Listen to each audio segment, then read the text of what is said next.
اگر ہمیں کوئی شخص کہتا ہے کہ شب برات کو اٹھ کے نفل نہ پڑھو تو بھائی نفل ہم نے پڑھنے اللہ کی رضا کے لیے، ہمیں کسی بندے سے ڈگری لینے کی ضرورت نہیں، نہ تو ہمارے اور رب کے درمیان معاذ اللہ کوئی وسیلہ ہے کہ تو کہے گا تو پڑھیں گے، جب دل کرے گا پڑھیں گے، اور جتنے دل کرے گا پڑھیں گے۔ ہم تو نفل کہہ رہے ہیں اس کو، ہم نے کب کہا ہے ضروری ہے جو عشاء پڑھ کے سو جائے فجر تک سویا رہے، ہم اس کو گناہ گار نہیں کہہ رہے، لیکن یہ ضرور کہیں گے کہ گولڈن چانس مس کر دیا اس نے، چانس مس کیا ہے، یہ تو اللہ کی رحمت کا موقع تھا۔ حضرت سیدہ عائشہ صدیقہ رضی اللہ تعالی عنہا ارشاد فرماتی ہیں کہ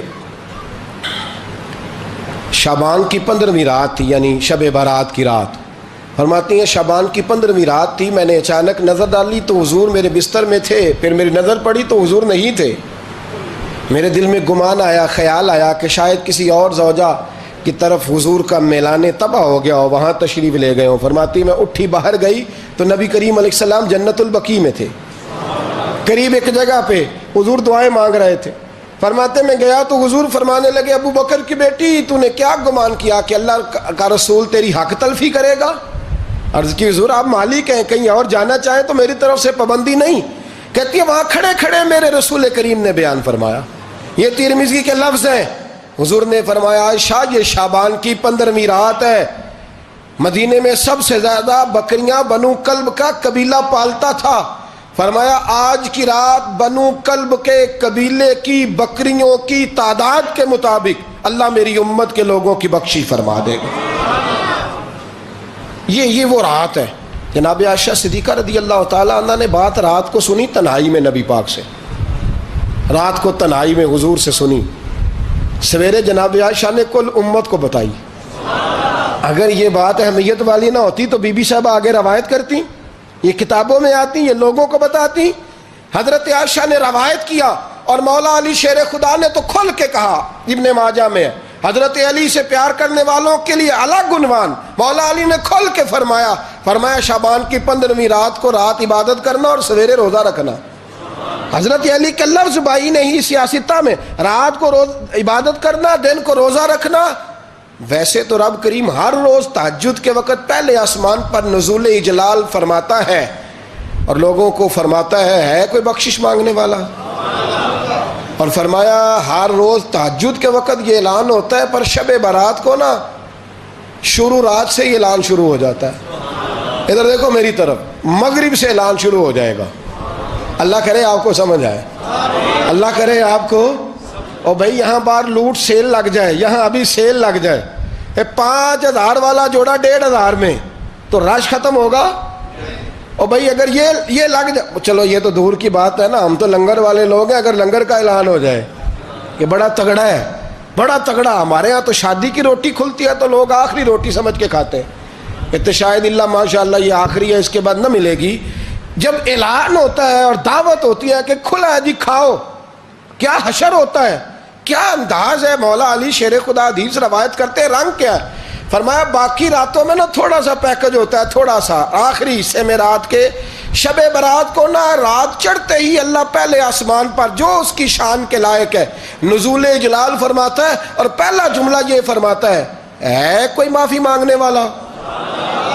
اللہ کرے آپ کو سمجھ آئے، یعنی معافی دینے والا کہہ رہا ہے چلو آؤ ادھر آؤ ذرا معافی مانگو، میں معاف کرنے آیا ہوں، مانگو معافی، ہے کوئی معافی مانگنے والا؟ معاف کر دیں گے۔ اور آپ فرماتے ہیں ہے کوئی رزق مانگنے والا؟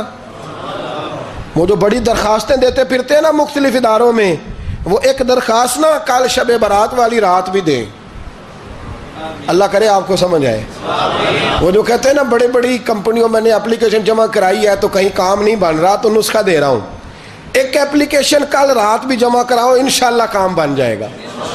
اور میں نہیں کہہ رہا، مولا علی شیر خدا فرما رہے ہیں، اور وہ خود نہیں فرما رہے، وہ نبی پاک کا فرمان نقل کر رہے ہیں، اور وہ رسول اللہ صلی اللہ علیہ وسلم کی بات نہیں بیان کر رہے، وہ کہتے ہیں رب فرماتا ہے کوئی روزی مانگنے والا؟ سارے سیٹھوں نوابوں جاگیرداروں کے پاس جا کے تھک گئے ہو، ایک دن میرے کہنے پر، ایک رات، ایک دیہڑی ذرا شب برات والی لگا کے تو دیکھو، پر شرط یہ ہے کہ یقین کامل ہو، ارادہ یہ، مطلب اللہ معاف کرے، آپ نے ناراض نہیں ہونا، لیکن وہ ماحول اس طرح کا ہے کہ شب برات پہ ایک دو ساتھی کو کہا رات کو عبادت کر کہتے جی وہ تو ٹھیک ہے پر سویرے چھٹی نہیں، کام کرنا ہے. یعنی رب کہہ رہا ہے کہ تو آ جا شب برات کی رات، جو مانگے گا وہ تجھے. لیکن یہ ادھر نہیں توجہ کر رہا، یہ کہتا ہے سویرے 10 بجے دکان نہ کھلی تو مشکل ہو جائے گی، دفتر نہ گیا تو حالات. آپ دیکھیں ذرا، اب جب یقین اس طرح کا ہو تو پھر تو بھائی ساری زندگی اداروں میں درخواستیں دینی ہیں. پھر آپ جیسا آپ کا مزاج ہوگا، اللہ تعالیٰ تو بندے کے گمان کے قریب ہے. تو میرے رسول پاک علیہ السلام نے ہمیں یہ میسج دیا، پیغام دیا، فرمائے اس رات جو اولاد مانگے گا رب اسے بھی عطا فرمائے گا. اس رات جو اللہ سے بخشش مانگے گا اللہ اسے بھی دے گا. اس رات جو رب کریم سے عزت مانگے گا اللہ اسے بھی عطا کرے گا. شارحین نے لکھا اس رات جو رب سے پردہ پوشی مانگے گا اللہ اسے پردہ پوشی بھی عطا کرے گا. جو جنت کا سوالی ہوگا رب اپنے فضل سے عطا فرمائے گا. کوشش فرمائے، کوشش فرمائے. 10 محرم کو ہمارے ہاں لوگ جاتے ہیں قبرستان، وہ کسی حدیث سے ثابت نہیں، میں منع نہیں کر رہا، جائیں 9 محرم کو جائیں، 10 کو جائیں، 11 کو جائیں، 8 کو جائیں، سفر میں جائیں، ربیع الاول میں جائیں، قبرستان میں جب بھی جائیں منع نہیں ہے. لیکن شب برات والی رات تو خود رسول کریم گئے ہیں نا قبرستان. اب جو بات میں نے سمجھانی ہے اس کو سمجھیں. نبی پاک کی والدہ کا مزار نہیں ہے وہاں جنت البقیع میں. حضور کے کو بھائی بہن، حضور کیا کرنے گئے؟ امت کی بخشش کے لیے گئے. شب برات کی رات لالچی نہ بنے کہ صرف میں نے اپنے لیے روزی مانگنی ہے، کل امت کے لیے مانگے رب کریم سے. مانگے اپنے بھائی کے لیے، مانگے اپنی بہن کے لیے، مانگے اپنے بیٹے کے لیے، مانگے اپنی بیٹی کے لیے، مانگے اللہ کریم سے. یہ مانگنے کی رات ہے. پچھلی راتی رحمت رب دی کرے بلند آوازہ، بخشش منگن وارے کارن کھلا جے دروازہ. آئیں اللہ کی بارگاہ میں اس رات کو کھل کے دعا مانگیں. قبرستانوں میں نا کچھ قبریں ایسی ہیں کہ جو بتاتی ہیں کہ سالوں بیت گئے ہیں کوئی آیا نہیں. کچھ قبریں بتاتی ہیں. اور کچھ بڑے قبرستان بڑے شہروں میں ایسے بھی ہیں کہ جن کا گورکن کہتا ہے کہ مجھے کمیٹی نے کہہ دیا ہے جہاں 4-5 سال کوئی نہ آئے وہاں نئی قبر بنا دیا کرو، وہاں نئی قبر بن جاتی ہے معاذ اللہ. او بھائی کچھ ہیں ایسے، کچھ ہیں. یہ جائیں نا اکبر بادشاہ یہاں لیٹا ہے لاہور میں، تو شعر لکھا ہوا ہے بر مزارے ماں غریباں نے گلے پروانہ سوزز نے صدائے بلبلے. فارسی کا مقولہ لکھا ہے اس کی قبر پہ، کہتا ہے میں وہ غریب ہوں، اعلیٰ بادشاہ ہے مقبرے میں لیٹا ہے، کہتا ہے میں وہ غریب ہوں کہ نہ یہاں کوئی پروانہ آتا ہے نہ بلبل آ کے گیت گاتی، کوئی آتا ہی نہیں، کوئی فاتحہ نہیں پڑھتا، کوئی فاتحہ نہیں پڑھتا. او بھائی کئی قبریں ایسی ہیں جن پہ سالوں بیت گئے کوئی لوٹا نہیں. اور مشکات میں حدیث ہے میرے نبی کریم علیہ السلام نے فرمایا جو قبر میں ہوتا ہے وہ تو اس آدمی کی طرح ہے جو دریا میں ڈوب رہا ہے اور وہ انتظار کر رہا ہے کہ میرا بیٹا میرے لیے دعا مانگے، میری بیٹی دعا مانگے. پر بیٹے کو تو 27 سال ہو گئے، ملک سے باہر ہے، کاغذ بنے گے تو ابے کی قبر پہ آئے گا نا، اس کے تو کاغذات ہی نہیں مکمل ہو رہے. وہ بیٹے کو تو مشکل ہے بڑی، وہ تو کاغذات نہیں بن رہے. وہ تو دولت کا مطالبہ پورا ہوگا تو جب ہی وہ کام ہوگا نا. انتظار ہو رہا ہے قبروں میں میرا بیٹا دعا کرے، میرا بھائی دعا کرے. اور اگر بچہ دفن ہے تو وہ کہتا ہے میری ماں دعا کرے، میرا باپ دعا کرے. کوشش کریں شب برات بعد از مغرب یہ رواج پیدا کریں. یہ رسول اللہ کا طریقہ ہے صلی اللہ علیہ وسلم. قبرستان میں جائیں اور جا کر کے وہاں اللہ تبارک و تعالیٰ سے دعا مانگیں کہ یا اللہ جو اس قبرستان میں لیٹے ہیں وہ بھی، اور جو آج تک کلمہ پڑھنے والے دنیا سے گئے وہ بھی، اور جو قیامت تک جائیں گے وہ بھی. اے اللہ تو سب کی بخشش فرما دے. اللہ کی رحمت کو محدود نہ کریں کہ صرف مجھے بخش دے، اسے کہیں یا اللہ کل کی بخشش فرما. ساری امت کے لیے دعا کریں. شب برات کی رات نفل پڑھیں. ہمارے ہاں محفل ہوتی ہے ہر سال الحمدللہ، بڑے شوق سے بڑا خوبصورت ہم اہتمام کرتے ہیں. لیکن میں اکثر دوستوں سے کہا کرتا ہوں کہ جن کو اکیلے میں نفل پڑھنے میں مزہ آئے وہ اکیلے میں پڑھیں. کتنی کھلی بات کر رہا ہوں. میں پابند نہیں کر رہا کہ آپ یہاں آئیں گے محفل میں آئیں گے ضروری ہے. بھئی آپ کو اکیلے میں مزہ آتا ہے نا. کچھ لوگ تنہائی میں ہو تو دل زیادہ لگتا ہے، وہ تنہائی میں کریں اللہ اللہ کوئی عرض نہیں.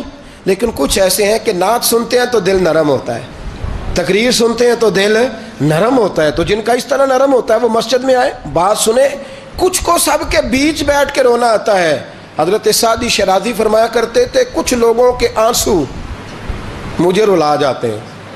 فرماتے ہیں کچھ کی آنکھیں دیکھ کے رو پڑتا ہوں, لہٰذا میں جب بھی ذکر کرتا ہوں محفلوں میں بیٹھ کے کرتا ہوں.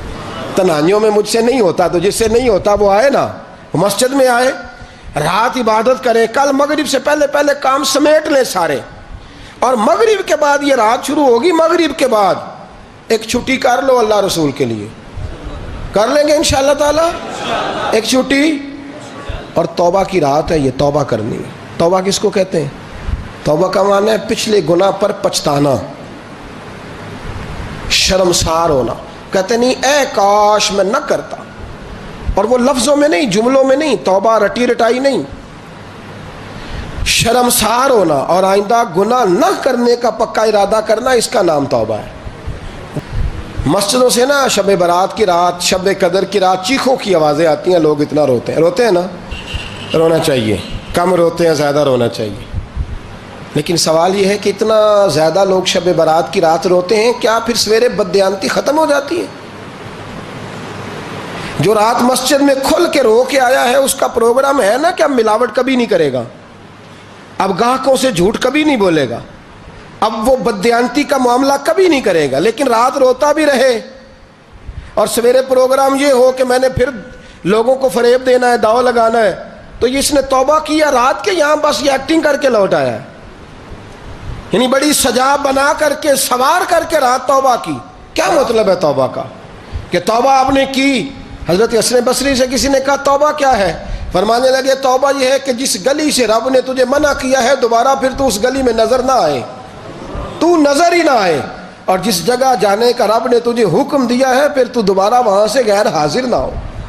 اگر یہ پروگرام ہی نہیں, ارادہ ہی نہیں.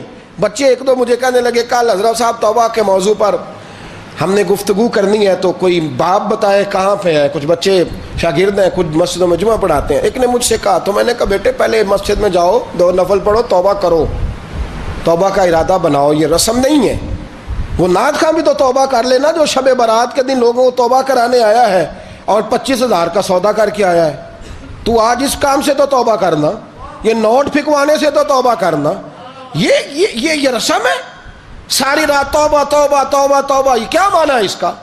کیا مطلب کریں؟ امام غزالی فرماتے ہیں کہ ایک آدمی بادشاہ کا گارڈ تھا, سپاہی تھا, اس کا پہرے دار تھا, نگرانی کرتا تھا, بڑی وفاداری سے نوکری کرتا رہا.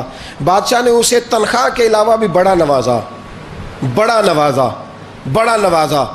اسے بادشاہ نے بڑے الاؤنسز دیے, بادشاہ نے بڑا کچھ دیا, مکان دیا.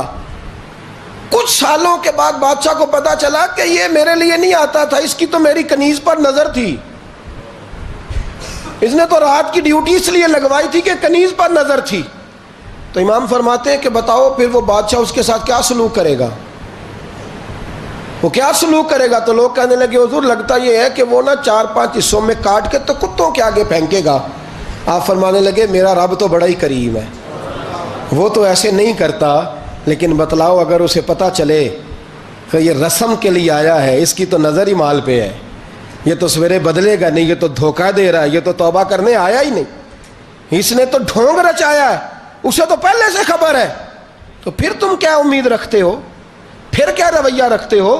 شب برات کی رات دھاڑے مار مار کے رونا اور صبح اسی طرح دھوکہ دینا, اسی طرح فریب کرنا, اسی طرح جھوٹ بولنا, اسی طرح بددیانتی کرنا, اسی طرح لوگوں کو لوٹنا. تو یہ رسم نہیں ہے توبہ. توبہ تو بدل جانے کا نام ہے, توبہ تو پھر سنور جانے کا نام ہے. توبہ تو اس طرح ہے جس طرح حضرت ابراہیم ابن ادھم نے کی تھی. وقت کے بادشاہ تھے بادشاہ, جب توبہ کی تو پھر ہر چیز چھوڑ دی, پھر مال لوگوں میں بانٹ دیا اور پھر ٹاٹ کا لباس پہن کر زندگی گزاری. لوگوں نے کہا حضور یہ تبدیلی ہے. فرمایا تبدیلی نہیں, یہ میری توبہ ہے, یہ میری